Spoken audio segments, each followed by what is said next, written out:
How New Zealand Labour Party government policy has destroyed our youth.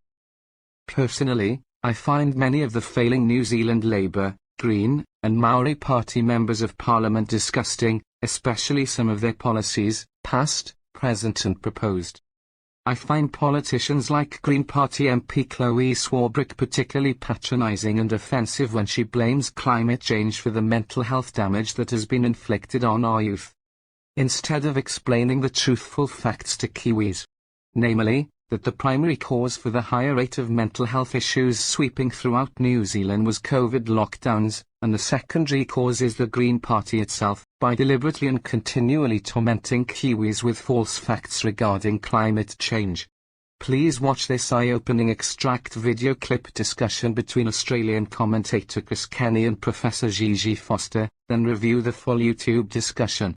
The link is in the description below.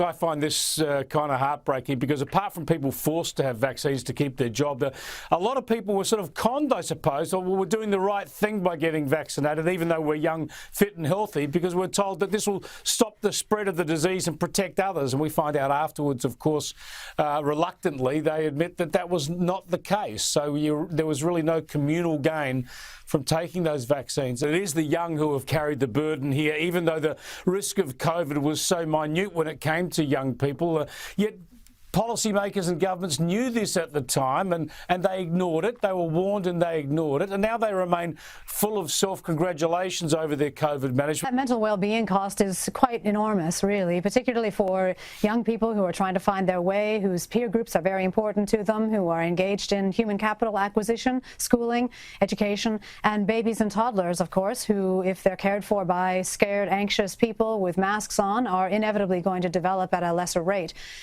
So those things are really big. I think that we've had a huge ethical failure during this time to coerce people into a medical experiment. And we do now see that there are negative effects. And given that we already knew from March 2020 that COVID was not a particularly serious threat for healthy people who are young, then there's really no possible net gain for those people of taking these experimental vaccines. And in fact, we've seen quite a lot of damage in some cases. Some people are fine, which is great, it seems.